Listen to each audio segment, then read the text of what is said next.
This is Canada Reads American Style, featuring two friends who love Canada Reads and Canadian literature. Welcome our host Rebecca from Michigan and Tara from Ontario. Hi everyone, it is Rebecca, and today I am speaking with Canadian author Caitlin Galway. Caitlin is a novelist and short fiction writer whose work can be classified as literary realism, surrealism, and magical realism. A Song for Wildcats, her new short story collection, has been named an Indigo Best Book of 2025 and was featured as a must-read in the Globe and Mail and a most anticipated book in the Toronto Star. She has been the recipient of grants from the Canada Council for the Arts, the Ontario Arts Council, and the Toronto Arts Council. Caitlin, welcome to the podcast. Thank you so much for having me. Well, as I was telling you earlier, I loved your collection so much. I expected to like it. I didn't know that I would just be over the moon about it. And so much so that I've already planned with a couple of friends to buddy read because I want to go back and look at the stories and do a deep dive because the characters are so compelling, the time periods, the stories, the just everything about this collection caught me off guard a little bit because I don't know what I was expecting, but it was just absolutely magical. This collection is magical. Thank you so much. So, okay. Well, we will get started right away then just to say, can you please tell us about this collection and how are the stories connected or not connected from your point of view? The whole collection is, so it's a short story collection, obviously, and it spans very different eras, very different settings. So you kind of bounce around the world. There's the isolated bush of post-war Australia. There's France during the student revolts of the late 60s. There's 1930s New York. But they're all connected in the sense that they explore in different ways. I would say pretty distinct different ways. They all explore some form of intimacy or isolation, trauma, grief, with an emphasis on healing as well. But beyond that, and this was a big obsession for me, it always has been and it continues to be, that they explore questions of metaphysics and meaning. So throughout the story, the questions of, what constitutes love, what constitutes violence, violence in relation to love, what's the essence of self and identity, what defines reality. So they all navigate in different ways these kinds of questions. And so the characters always have some sort of seeking happening in their lives. They're seeking something. And so I think that more than anything, the stories share the process of transformation through these feelings and these experiences. They all have grief of some kind, but they're not going to get over their grief. So for each character, when does grief become something else? When does it become realization or wisdom? Or, when does trauma become empathy or a deeper empathy? So I would say that that's how they all connect. Now, is it important for you in your stories to have a hopeful ending? Is that a critical piece also for you, or could there be a dark ending, for example? I would be open to a dark ending too. I never know what the story is going to be.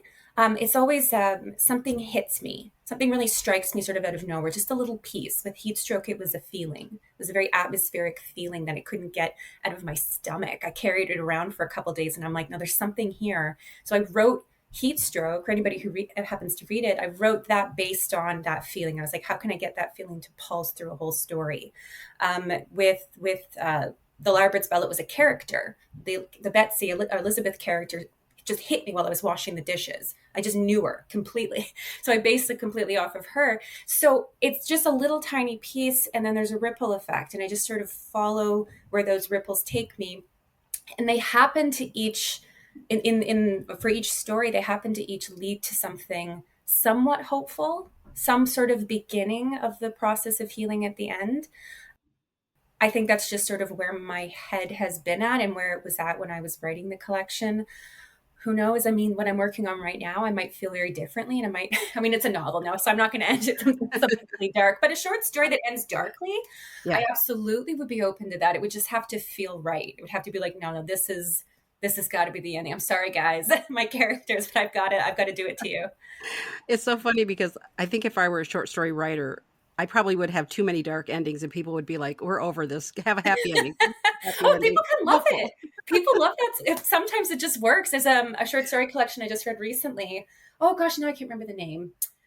Oh, this is going to bother me. But almost every story ended really darkly to the point that I would start the next story going, okay, I know I'm not going to be happy about this, but it was so good. Each one was really well done and it fit with the tone, the overall tone of the collection and the tone of each particular story. So I thought, if it's natural and it fits, then you can't really complain. It just is right and you have to accept it. Yeah. Okay. So if at some point you remember that title, please send it to me because I would love to know what it is. Yeah. That might be, that might fit my mood lately. So yeah, I love that. A Song for Wildcats is publicized as 5 long form stories, which are generally longer than a short story, but shorter than a novel. So, can you talk about your artistic decision in determining their length? Whether that was, if you knew that going in as you were writing these stories and that this collection was going to be these longer form stories? No, I definitely didn't know. I went in once I realized I was writing a collection. By the second short story that I was involved in, I wrote one thinking, okay, I've written a short story, and then I had another idea, and then I'm like, oh, maybe I'm putting together a collection here. But because I don't map anything out, I don't really know what the elasticity is going to be. You just kind of have to feel it, and it will naturally reach its conclusion. And sometimes it reaches it sooner than I think it will, and a story ends up shorter. I mean, I mentioned Heatstroke earlier. A Heatstroke is only about 20 pages, something like that, Mhm. maybe even less than that. And that's a very traditional, or it's still a long short story, but it's much more traditional. But where some of the stories in the collection are novellas, they're like 70 pages. And Yeah. I didn't set out thinking this is going to be a 70-page story. It just kept going. It kept going. There was more. I was pulling more and more. And sometimes it's because there are so many layers.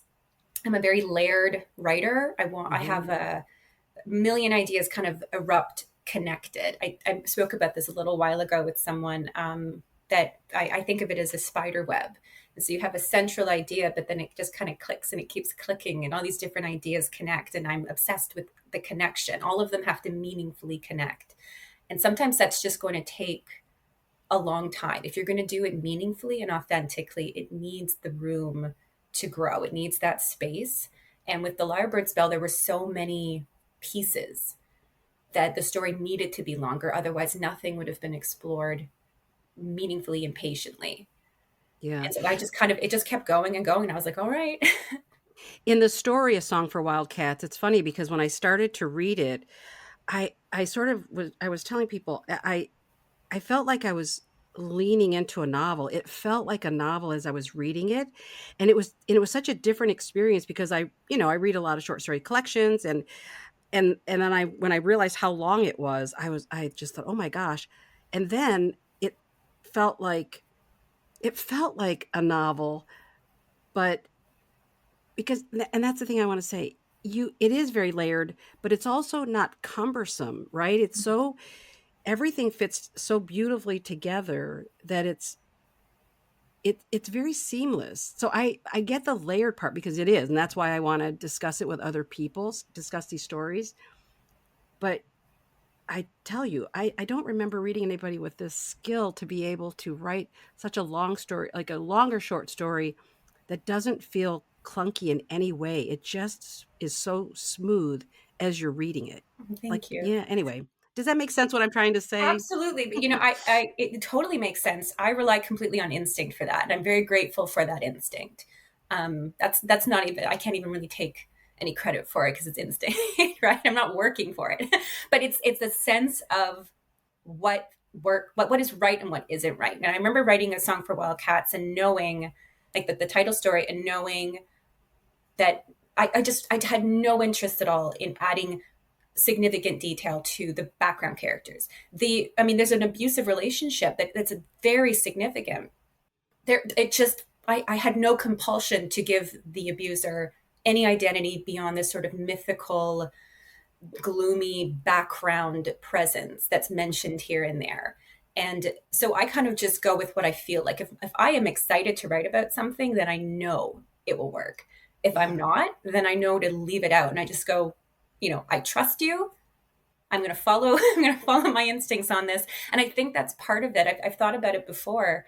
And yeah, I think it's part of it. I think it's just, if you get sucked into adding too much detail, too much background, then it starts to sag and it's clunky and it's heavy. And I think if there had been a lot about the narrator's family, a lot about this abusive relationship, it would just interfere with the main focus of it, which was really kind of just inner transformation for this character, but also this sort of philosophical conversation, this ongoing on and off conversation happening between just two characters. And it has to just be that. Anything else and it loses all of its essence. Yeah.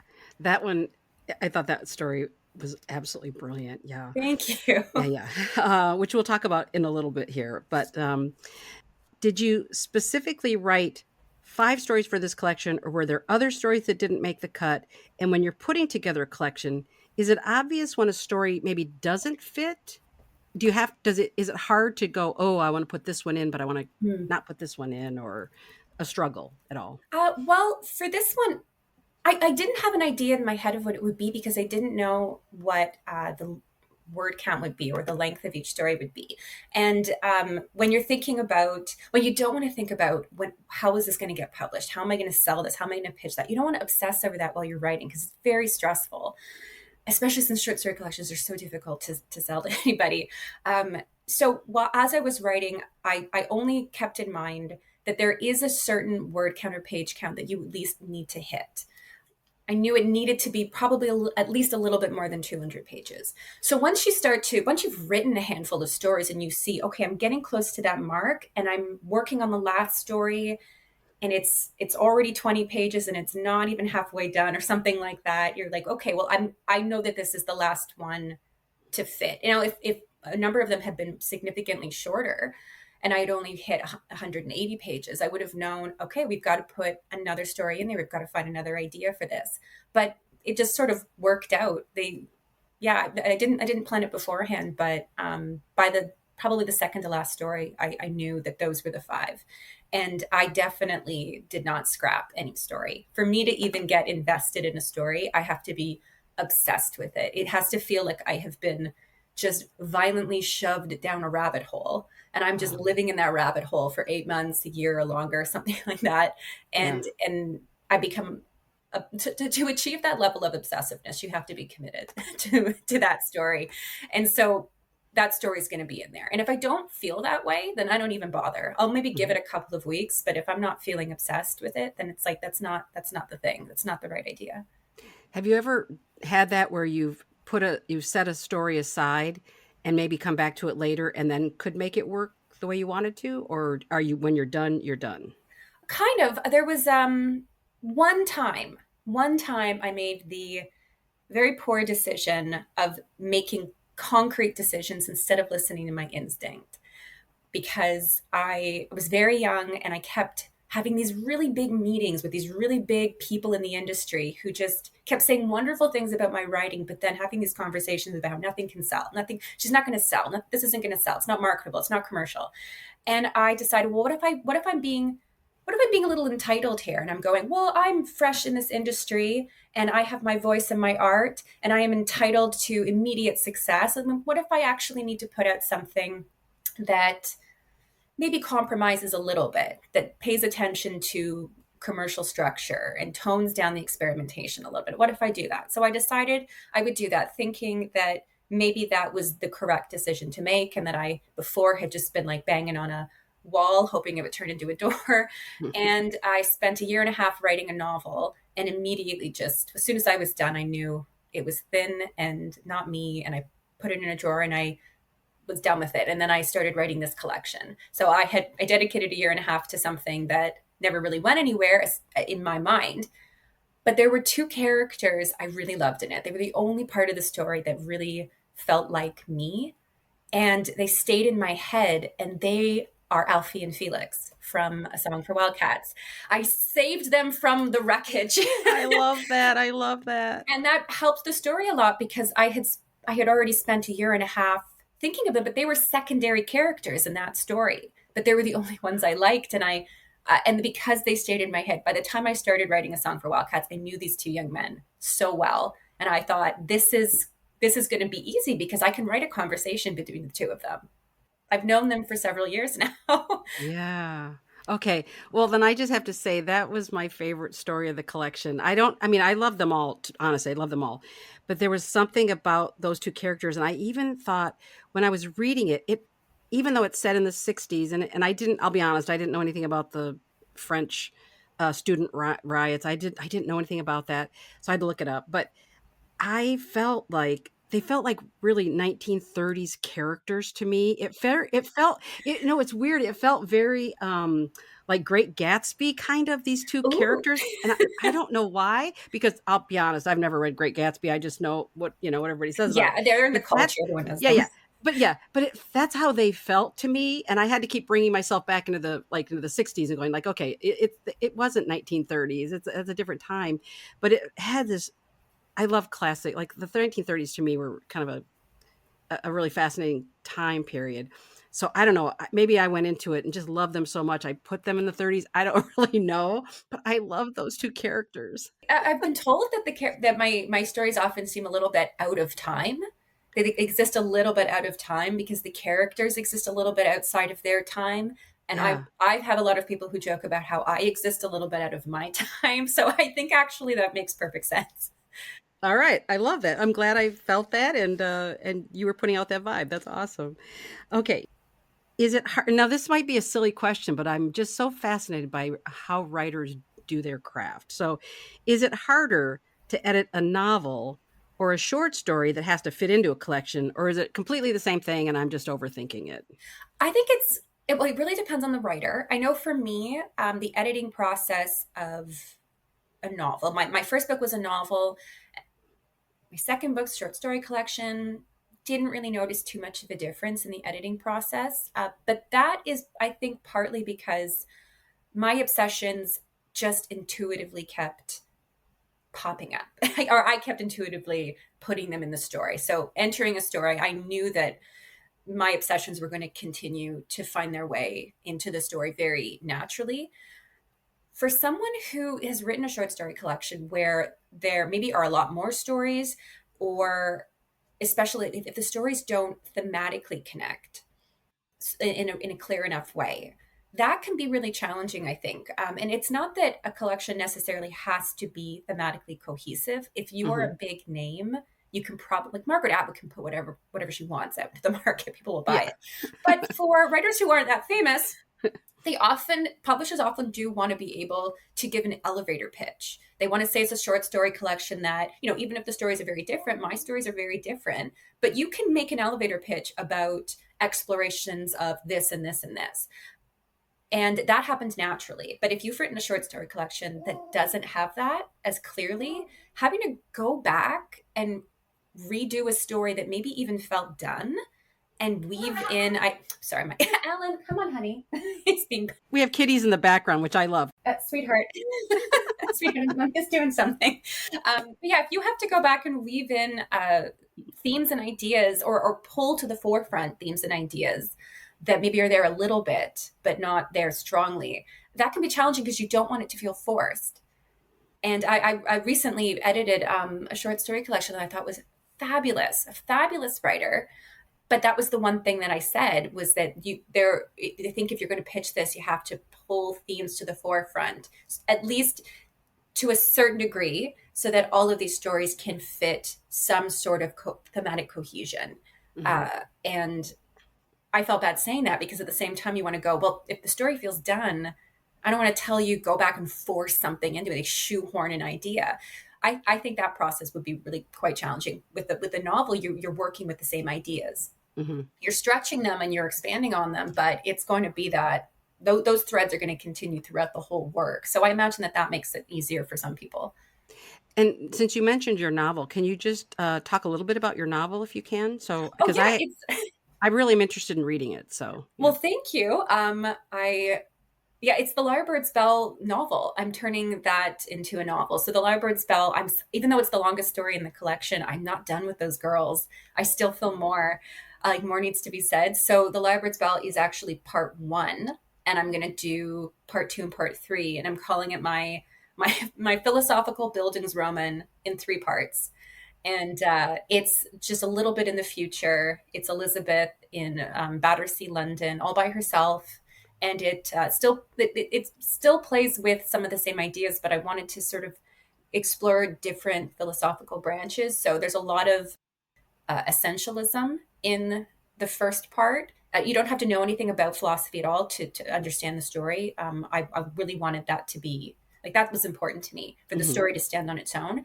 But there are a lot of explorations of what things actually mean, what actually defines things. And for her in this new stage of her life, I really wanted that to tie into Jungian dream theory and cycles and what attracts us to certain things, even when they're destructive. So there's the cycle of violence that we see, the cycle of abuse that starts to repeat in her life, and existentialism. She's going into adolescence, so I want her to have an existential crisis. Wow. And do you have any idea when that one will be available?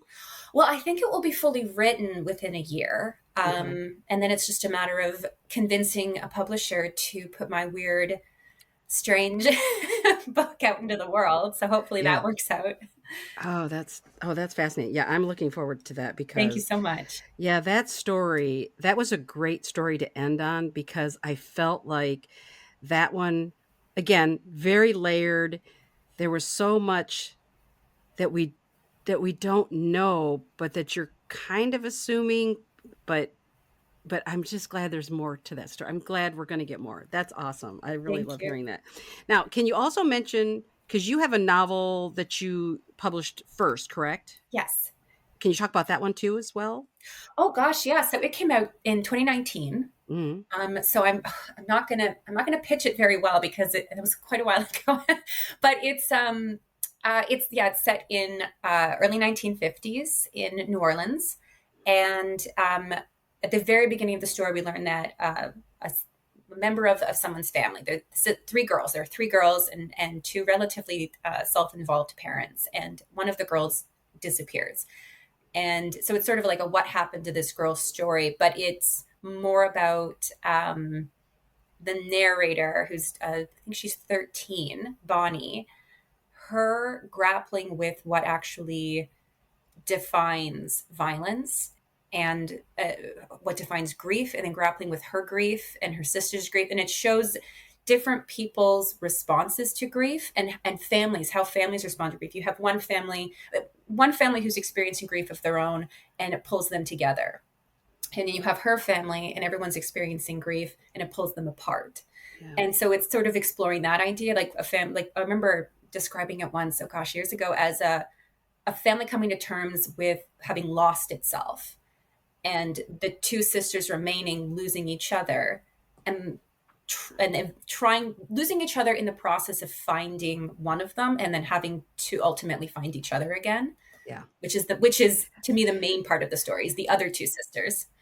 That sounds absolutely fabulous. So I'm going to put that in the show notes as well. I want to make sure everybody's got everything they need. Great. Yeah, read that too, please. Absolutely. Yeah, I cannot wait to read that one. Yeah, for sure. All right. Thank you for indulging me in talking about both what's coming and what you've written in the past. I appreciate that. Now, I know this is a horrible thing to ask, and maybe I shouldn't even ask it, but I'm going to do it anyway, which is, do you have a favorite story in the collection? Or is that like asking if you have a favorite child or a favorite whatever? So is that crazy? It's not crazy. It's tricky because I poured so much of myself into these stories. I really do love them. And I love them for different reasons. Like A Song for Wildcats, the title story was so fun for me. I loved these two characters. Like I said, I already felt like I knew them. But so The Song for Wildcats is my response to the Symposium, Plato's Symposium, which I became obsessed with. I absolutely loved it. And it's not about the Symposium, and you absolutely don't have to know anything about the Symposium to understand this. But the Symposium is a philosophical like metaphysical exploration of what defines love. And it's a series of people having a conversation about what defines love. And I thought, well, I would love to think about how I define love. So it's not based on it, but it inspired me to think about what that means to me. And that started the conversation between these two characters. And it became something obviously completely different. And it started to incorporate like violence in relation to love, love in relation to violence. And so, yeah, it's very, very different. That's why you certainly don't need to know anything about the symposium, because mine's not based on that. But it was so fun for me, because when I read this work, Plato's work, I got so excited by a bunch of ideas I hadn't thought of before, just brand new ideas sparking. And what's more exciting than that, than starting to see the world in a slightly different way and starting to navigate your way through the world in a way you hadn't before. I ended up just like waltzing through the Alps alone for days, just like thinking about life and love, like just like very stereotypical writer. So I had so much fun with that one. But at the same time, I love some of the other stories for different reasons. And I love the Lyrebird spell because I really do genuinely like that story a lot, but I also just love Elizabeth. Mm-hmm. I love her. I'm not, that's part of why I think I'm writing a novel about her. She's in my bones. I can't get her out. I love her so much and I understand her so much. So, I mean, how do I choose between those two? Yeah. No, yeah. And now that you're saying all of that, I think it's because for some reason, like I said, when I opened that book and started reading, and I just slid right into Elfie and Felix's story, that one just kind of hits me most, maybe. But then I wrote down all of them so I could remember them all by the titles and everything. And I'm looking at them, and the Islanders, the story about the time of the Troubles, and this boy and his aunt and that relationship, and the Wisp. I loved the Wisp. Can you mention just a little bit about those two as well? Well, the Islanders, the Islanders was really fascinating for me to write because it was a dynamic I had never written before. I've written siblings, I've written partners, friendships, but an aunt and her nephew, I had never done that before. And it was a really interesting dynamic because you have these two characters who are very isolated. They have isolated themselves. For anyone who hasn't read it, Lydia is, I imagined, her late 20s, early 30s. She's a very respected pianist in London. And Jamie is this 11-year-old boy living in Belfast. And he's grown up in the Trouble. So throughout the 60s, and the story set in the early 70s. And his mother was part of the IRA, and he lost her because of that. And he's just a wreck. And it's these two characters who are absolutely isolated from the world around them, who end up together because Lydia, who is estranged from her family, learns of this boy, and Dutch does the right thing, swoops in to try to take care of him and brings him to, a very quiet place where he can be safe and he can heal. But she's incapable of taking care of herself because she's in like profound grief. She clearly had like a horrible childhood and has never dealt with it, just tried to insulate herself with success and glamour and music. She's a brilliant musician. And you have Jamie, who's 11 and obviously is also very troubled and has had a very difficult time, and he doesn't know how to cope with that. So they're just crashing into each other all the time. And bless her heart, she's trying so hard, but it's overwhelming. And a little 11-year-old boy who has only known trauma, who's only known distance and a lack of support and a lack of warmth. And as much as his mother loved him, was a very damaged person who did not know how to take care of him. So that kind of, it's someone suddenly being tender and loving and overbearingly tender and loving and present, like overwhelmingly present. Yeah. She's always hovering. It's uncomfortable because without Jamie understanding it, it's drawing attention to how much he hasn't had. So there's this friction. He is pushing away the thing that he wants, which is stability and love, because she's giving him what he should have always had. And now he has to acknowledge, even in the back of his mind, what he has never had, which would bring up anger and rage and grief. And an 11-year-old doesn't know what to do with that.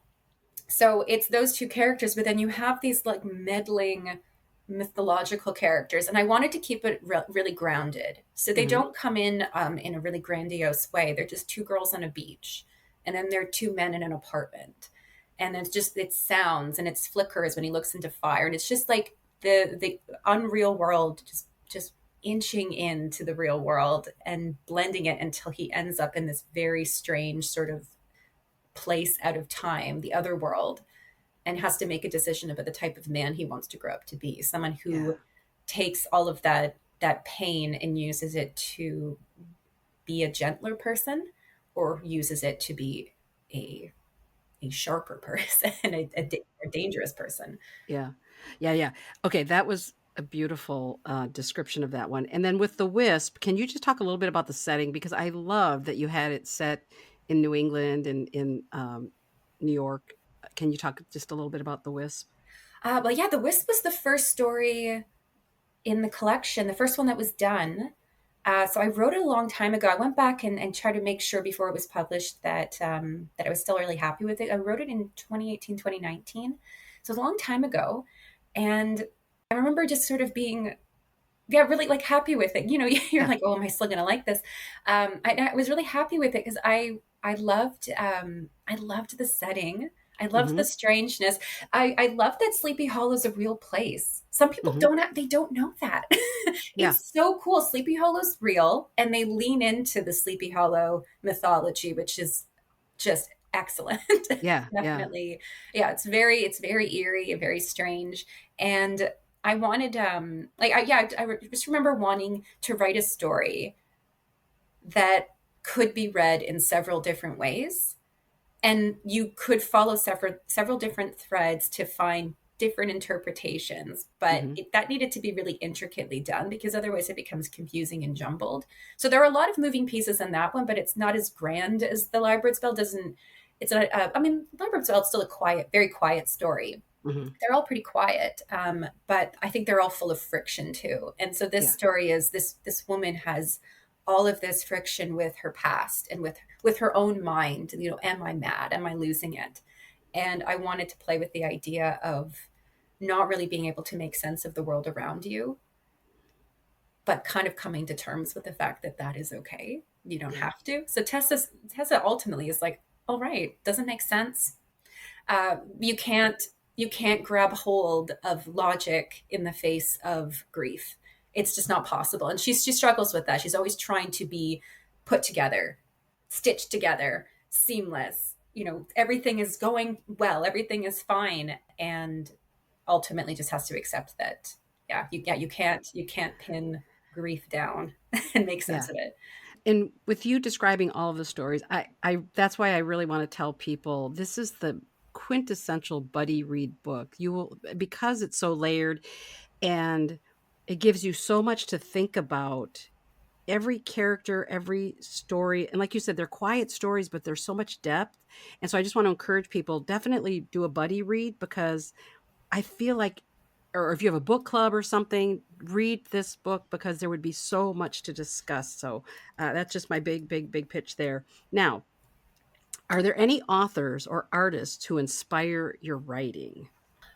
That's tricky. I wouldn't say that there are authors that inspire my writing directly in terms of voice or how I experiment or how I structure or my exploration of interiority or characters or anything like that. I hold pretty strongly to sort of what just feels right for me. But Hmm. you absorb. I mean, I read a lot of bookworm, and you absorb things. And I would say that I get really inspired idea wise, like just mentioning the symposium, that unlocked a new way of thinking about interpersonal relationships and dynamics and what love actually means, and not even necessarily a romantic sense. If you read the symposium, it's very fun. You'll Yeah. like it. But in terms of like what love and beauty actually mean. And so that story was inspired by something else. So I would say that other writers inspire my ideas, and they also inspire my motivation. If I sit down and read a page of Charlotte Bronte, I just want to put the book away and start writing, because I look at it and I go, I want to do that. This is beautiful. These ideas, she has so many things going on. My brain just goes, we can do this. We want to do this. Yeah. Um, so reading really brilliant writing, or reading writing that excites you, I would say that that's a really big source of inspiration. I think That's huge. That's one of the many reasons why writers need to read. It makes you a better writer, but I think it also reminds you of what you are excited about. Yeah. Oh, I love that. My last question then is, because you read a lot, and we all do who listen to the podcast, we really love sharing recommendations with our listeners. So, what are you currently reading, and are there any titles or authors you've read in the past that you'd like to highlight? So I'm currently rereading the Iliad because I read it every few years because I'm a Ooh, nerd. So I love yeah. that. But Homer doesn't need any shout outs. He's already pretty famous. I would say that I'm also rereading a number of stories that from a book I already read it. I read it last year and I loved it. It's Paola Ferrante's Her Body Among Animals, which is a gorgeous short story collection. And just over the past couple of weeks, I've been going back and reading some of my favorite stories. It's a book you can return to. Would say I just started We Do Not Part by Han Kang. I just started it, so I don't have any commentary yet other than it's already fantastic. I haven't started this yet because it hasn't come out yet, but I'm really, really excited about Oxford Soju Club by Jinwoo Park. I read that. Yeah, yeah. Yeah, I haven't read it yet, but I'm really excited about it. It sounds like a really interesting, innovative idea. So I'm waiting for my pre-order to come in. The second it comes in, I'm going to start. And I believe you actually just had her on recently. I read it recently and I loved it. Su Chang's The Immortal Woman is Hmm. marvelous. So I definitely recommend that as well. That's a recent read. But yeah, those are sort of what I just finished, what I'm working through right now, and what I'm looking forward to. Yeah, Sue's book, it was really funny because I read it, and then my co-host, she also read it, and then because I wanted her to kind of read it before I had Sue on to talk to her about it, and that was a really fascinating talk, and she really opened my eyes, and I told her there were some things in the story that I hadn't really thought about before that really flipped the way I saw China in some ways. It was just this sort of subtle shift in the way she told her story that I kind of thought, by the end of it. So I Yeah. love that. And yeah, Oxford Soju Club, I read that. And then I'm going to be chatting with Jinwoo Park soon. So Oh, that there will you be go. a Oh, podcast perfect. as Great. well. Yeah, yeah. So you'll have to listen to our discussion at that time too. So anyway, Caitlin, thank you so much for indulging me with all the writer questions, because I just am fascinated by what you do and how you do it. I want to encourage everyone, as I said so many times, please pick up this book, buddy read it, book club read it on your own, talk to us about it. I guarantee you will love it. And I'm trying not to oversell it so people don't think I'm overselling it, but I promise you will love this collection. So please read it. And I hope that you'll come back again when the novel is done. I would love that. Thank you so much for having me. It's been a pleasure talking about the craft, talking about my work. Your questions were wonderful. Thank you so much. All right. Thank you. And happy reading, everybody. Thank you for joining us on our bookish journey. If you enjoyed this episode, please consider subscribing, rating, and reviewing Canada Reads American Style wherever you listen. You can connect with the podcast and Rebecca on Instagram at Canada Reads American Style, and with Tara at On a Branch Reads. Until next time, keep reading.